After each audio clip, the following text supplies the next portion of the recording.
Hello મિત્રો, એમકેનની અંદર તમે bits, sequence, double bits, double sequence, બધી ડિઝાઇન પાઇપ કઈ રીતે પાડવી, બીટ્સ કઈ રીતે પાડવા, એ બધી ડિઝાઇન તમે શીખ્યા.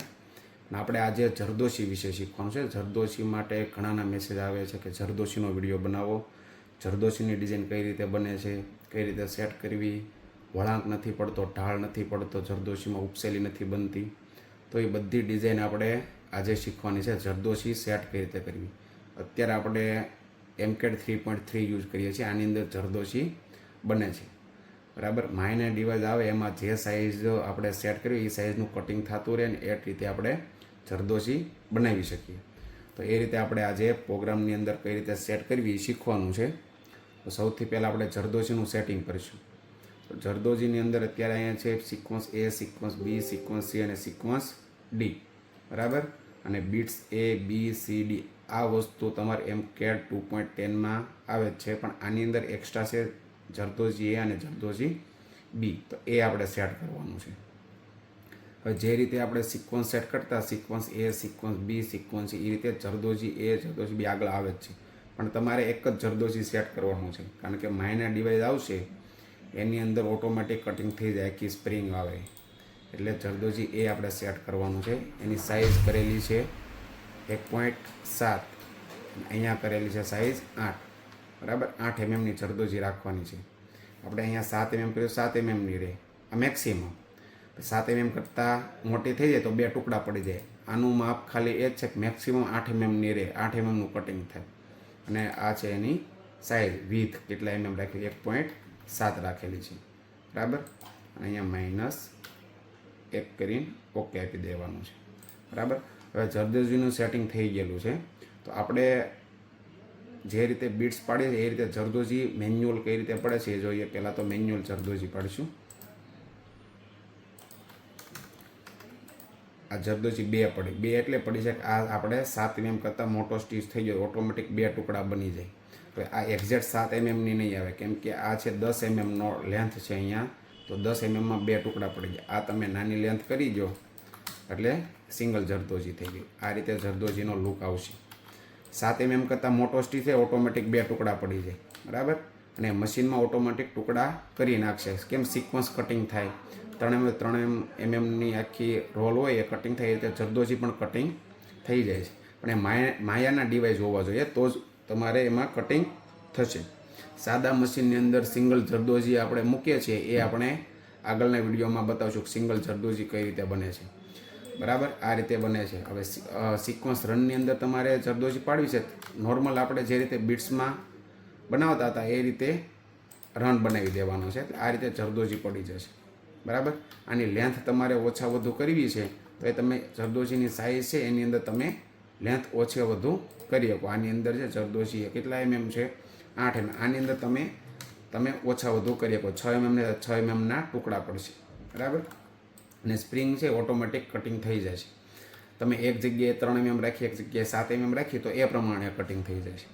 તો આ રીતે તમે જરદોશીનું સેટિંગ કરી શકો. હવે ઇનપુટ બીની અંદર આપણે જરદોશી સેટ કરવી છે, બરાબર. આ તમારે સીધી જરદોશી થઈ છે. વળાંક એની ઉપસેલી આવે છે એ જરદોશી નથી, આમ સીધી જરદોશી આવશે. હવે તમારે ઇનપુટ એની અંદર અથવા ઇનપુટ બીની અંદર સેટ કરીએ છીએ. આ રીતે સેટ કરી શકો. આપણે બીટ્સ ઇનપુટ એ અને ઇનપુટ બીમાં તમને ફાવતા જ હશે એ રીતે સેટ કરીને તમારે ઇનપુટ બીની અંદર જરદોશી સેટ કરી દેવાની છે. બાકી તમે જે રીતે સેટિંગ કરો છો બીટ્સનું, ઈ સ્ટીચની અંદર કઈ રીતે પડે છે, જો એ ખ્યાલ ન હોય તો એ મને કહેજો, તો એનો પણ હું વિડીયો એક બનાવી દઈશ. સિક્વન્સ ફિલ જે રીતે કરીએ એ રીતે આપણે બીટ્સ ફિલ કરવાના હોય છે અને આ રીતે જરદોશી પડે છે. લેન્થ છે, ડિસ્ટન્સ છે એ ઓછા વધુ અહીંયાથી કરી દેવાનું છે, બરાબર. હવે આની સાઇઝ જોવો ને તમે, આ 2.5 mm છે, 5 mm છે, 6 mm છે, 7 mm છે. તો આ તમારે જે પ્રમાણે સાઇઝ છે એ પ્રમાણે ઓટોમેટિક મશીનની અંદર કટિંગ થઈ જશે. તમારે એક સરખી સાઇઝ રાખવાની જરૂર નથી. પણ આની અંદર ખાસ મેં આગળ કીધું એમ કે માયાના ડિવાઇસ હોવા જોઈએ તો જ થશે. સાદા મશીનની અંદર જરદોશી સેટ કરેલી હશે તો એની અંદર સિંગલ જરદોશી પડશે, એની અંદર આ રીતે કટિંગ થઈને સેટ થશે નહીં. હવે આથી સીધી જરદોશી જે પ્રમાણે સીધી જરદોજી છે એ વળાંકવાળી નથી. આપણે જે ઢાળ પડે છે આ રીતે વળાંક આવે છે, આ રીતે વળાંક પડે છે એ રીતે નથી. તો એ રીતે આપણે સેટ કરવું છે. તો એને તમારે સેટિંગમાં કાંઈ કરવાનું નથી. આને સિલેક્ટ કરીને જરદોજીનું જે સેટિંગ છે ને આની અંદર જરદોજી એ છે, અહીંયા -1 લખેલા છે. તો આપણે 1 mm જેટલી જરદોજી વળાંક મારવી છે, બરાબર. 1 mm કરશું એટલે 1 mm જેટલી વળાંક મારશે, અથવા 1.50 કરી 1.50 એવી વળાંક મારશે. ઓકે આપી દેવી એટલે આની અંદર જો વળાંક મારેલી જરદોજી બતાવે છે, બરાબર. લુક કેવું આવ્યો છે, અહીંયા ભેગું, અહીંયાથી આમ વળાંક અને અહીંયા ભેગી, આ રીતે બતાવે છે. અહીંયા મોટે સ્ટીચ હતો એટલે ઓટોમેટિક 2 ટુકડામાં જરદોજી થઈ ગઈ, બરાબર. નાનો કરો એટલે અહીંયાથી ઓટોમેટિક જરદોજી સેટ થઈ જાય, બરાબર. આ થયું વળાંકવાળી જરદોજી. ઢાળ પડે છે, ઘણાને ઢાળ પાડતા આવડતું નથી કે કઈ રીતે આની અંદર જરદોજી વળાંકમાં પડે છે. તો આની અંદર આપણે 6 mm છે, તો આની અંદર આપણે વળાંકવાળી કરવી છે. તો આની અંદર પણ તમે આનું સેટિંગ જરદોજી એ છે એમાં કેટલા mm છે, 6 mm. આપણે અહીંયા 7 mm ની જરદોજી નાખી દઈએ અને વળાંક કરવો છે એટલે અહીંયા 1.5 જેટલો વળાંક કરવો છે ઓફસેટમાં લખી દેવાનું છે. 1.7નો વળાંક થશે એટલે અહીંયાથી ગોળાકાર થઈ જશે. ઉપરથી આમ ઢાળવાળી ઉપસેલી જરદોશી પડશે. તો ઘણાને એ ખબર નથી કે ઉપસેલી જરદોશી કઈ રીતે પડે છે, તો એ આપણે આની અંદર સેટિંગ થઈ જાય, બરાબર. તમે જરદોશી જેટલી મોટી કરો એ પ્રમાણે સેટિંગ થાય. જો વધારે મોટો ટાંકો થાય ઓટોમેટિક ડબલ જરદોશી થઈ ગઈ, એ ઓટોમેટિક કટિંગ મશીનમાં થઈ જશે, બરાબર. અહીંયાથી બધું સેટિંગ આવે છે. Bits sequence A, bits A B C અને અહીંયા જરદોશી. તમે કોઈ પણ એક જ જરદોશી રાખી કમાવી. જરદોશી B C કે D રાખવાની જરૂર નથી, બરાબર. જરદોશી એ છે આની અંદર તમારે કલર ચેન્જ કરી નાખો એટલે અહીંયા અલગ કલરની બતાવશે, બરાબર. તો આ રીતે વળાંકમાં જરદોશી તમે સેટ કરી શકો. હવે એની આરે તમારા ડિસ્ટન્સ આરે કાંઈ લેવા દેવા નથી, કેમ કે તમે જરદોશીની સાઈડ અહીંયા સેટ કરેલી છે. જરદોશી એ છે અહીંયા સેટ કરેલી છે, બરાબર. તો અહીંયા જે સાઈઝ છે એ પ્રમાણે ઓટોમેટિક લેન્થ આવી જશે અને ઓટોમેટિક જરદોશી આની અંદર પડી જશે. તો કોઈ પણને ડિઝાઇનરને જરદોશીમાં કાંઈ પણ પ્રોબ્લેમ આવતો હોય આ શીખ્યા પછી, વિડીયો જોયા પછી, તો પણ તમે મને જણાવી શકો કોમેન્ટમાં. તો એનો પણ હું તમને સોલ્યુશન આપીશ. જોકે મેન વસ્તુ તમને બીટ્સની ડિઝાઇન આવડતી હોય એટલે જરદોશી સેટ કરવામાં ખાલી આ સાઇઝ જ જોવાની છે એટલે તમે સેટ કરી શકો. ખાસ ઢાળ પડતો નહોતો એની માટે અહીંયા ઓફસેટમાં ઓપ્શન આપેલો છે, એની અંદર તમે ઢાળ પાડે છે. સિંગલ જરદોશી છે તો એની અંદર પણ તમે એ રીતે સેટિંગ કરી શકો. આ સિંગલ જરદોશી છે, બરાબર.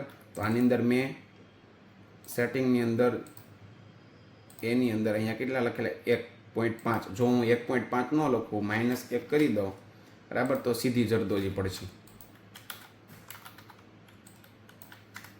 -1 કરી દઉં આની અંદર, અથવા 0 કરી દઉં એટલે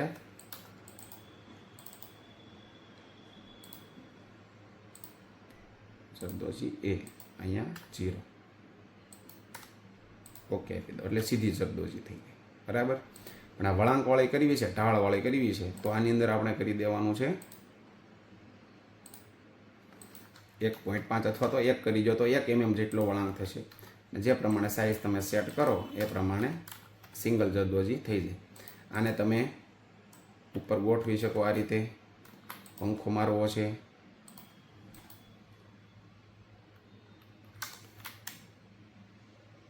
બરાબર. હવે એક જરદોશી આવી રાખવી છે અને એક રાખવી છે તમારે સીધી આ રીતે.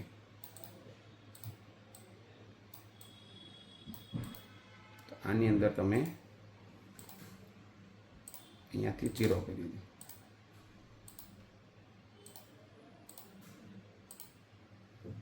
અહીંયા કરી દેવાનું છે 0 અને એની સાઈઝ રાખવી છે આપણે ધારો કે 5 mm ની રાખવી છે અને ઓકે આપી દીધું. આની સાઈઝ નાની રાખી તો એ પ્રમાણે સેટ થઈ જશે. તો અહીંયા ઢાળવાળી પડશે અને અહીંયા સીધી પડશે. સિલેક્ટ કરીને